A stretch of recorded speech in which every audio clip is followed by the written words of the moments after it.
نمرود کے سامنے اللہ تبارک و تعالیٰ کی وحدانیت کی دعوت دی تھی اس کو، اور کہا تھا کہ دین حق قبول کر لو. تو اس چیز کا ذکر قرآن کریم میں کچھ اس طرح سے آتا ہے. آیت نمبر سورۃ البقرہ کی آیت نمبر 258 کا ترجمہ پڑھنے جا رہی ہوں آپ کے سامنے. اے حبیب، کیا تم نے اس کو نہ دیکھا جس نے ابراہیم سے اس کے رب کے بارے میں اس بنا پر جھگڑا کیا کہ اللہ نے اسے بادشاہی دی ہے؟ جب ابراہیم نے فرمایا میرا رب وہ ہے جو زندگی دیتا اور موت دیتا ہے، اس نے کہا میں بھی زندگی دیتا ہوں اور موت دیتا ہوں. ابراہیم نے فرمایا تو اللہ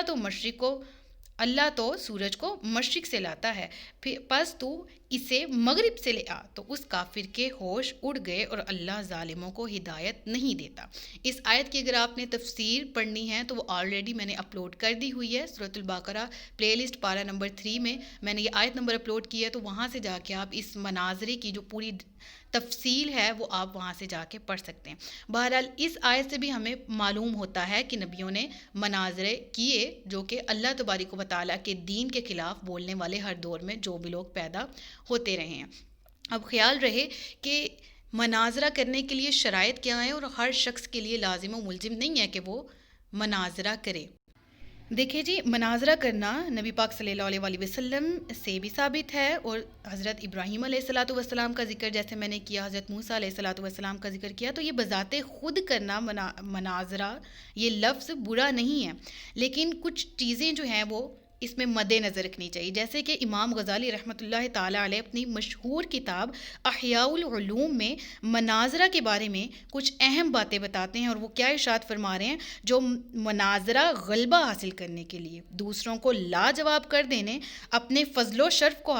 ظاہر کرنے کے لیے لوگوں کے سامنے منہ کھول کھول کر باتیں کرنے، فخر و تکبر یا دوسروں کو ذلیل و رسوا کرنے کی غرض سے ہو تو وہ اللہ تعالیٰ کے نزدیک تمام بری عادات کا جامع ہے. اللہ اکبر. یعنی مناظرہ کرنے کا اگر قرآن میں جس طرح نبی پاک صلی اللہ علیہ وسلم ان سے ثبوت ملتا ہے، احادیث سے ملتا ہے، تو اس کا مطلب یہ نہیں ہے کہ مناظرہ کرنے کے لیے، اپنی ذات کی بڑائی ثابت کرنے کے لیے کوئی شخص مناظرہ کر رہا ہے، اپنی جیت ثابت کرنے کے لیے دوسرے کو اس طرح سے غلط ثابت کرنے، یعنی کہ اس میں وہ اس نیت سے نہ بیٹھے کہ وہ اپنے دین کو ڈیفینڈ کر رہا ہے، وہ اپنے عقائد کو ڈیفینڈ کر رہا ہے اور وہ اپنی حق بات کو اس تک پہنچانا چاہتا ہے، اس کے علاوہ اس کی نیت اپنی بڑائی بیان کروانے کی ہے، تو ایسا شخص اللہ تعالیٰ کے نزدیک تمام تر برائیوں کا جامع ہے، اور اللہ کے دشمن یعنی شیطان کے نزدیک یہ شخص قابل تعریف ہے. تو یاد رہے کہ مناظرہ ہر شخص نہ کرے. جو عام عوام ہے ان کو تو کسی بھی صورت مناظرہ کرنے کی یا اس قسم کے بحث و مباحثے کی اجازت نہیں ہے، کیونکہ مناظرہ کرنے کی شرائط کیا ہے کہ سب سے پہلے تو اس کے لیے بہت زیادہ علم ہونا ضروری ہے، مضبوط حافظہ، مہارت، تربیت، حاضر جوابی اور دیگر کئی اہم چیزوں کا ہونا ضروری ہے، جس کے بغیر مناظرہ کرنا انتہائی سخت جرت ہے، اور یہ ممکن ہے کہ وہ خود گمراہ ہو جائے یا اپنی آخرت کو تباہ کر بیٹھے یا خود بے خوف ہو جائے کسی بھی قسم سے، کیونکہ عین ممکن ہے کہ جس شخص سے وہ مناظرہ کر رہا ہے اس کا اپنا علم مکمل نہیں ہے، لیکن وہ مناظرہ کرنے تشریف لے گیا اپنی طرف سے، تو عین ممکن ہے کہ جس سے وہ مناظرہ کر رہا ہے اس کی کوئی غلط بات جو اس نے کی ہے، وہ مناظرہ جو اس طرف سے کر رہا ہے، یعنی جو آلریڈی جس کے پاس علم نہیں تھا لیکن وہ کہہ لیا کہ کم علمی کی وجہ سے پھر بھی وہ مناظرہ کرنے چل پڑا، ممکن ہے کہ سامنے والا جو گمراہ شخص ہے اس کی کوئی بات تمہارے اپنے دل میں جم جائے اور یہ شخص مناظرہ کرنے والا خود بھی گمراہ ہو جائے. لہٰذا علم کے مناظرہ میں علماء کرام کے علاوہ کسی کو بھی مناظرہ کرنے کی اجازت نہیں ہوتی.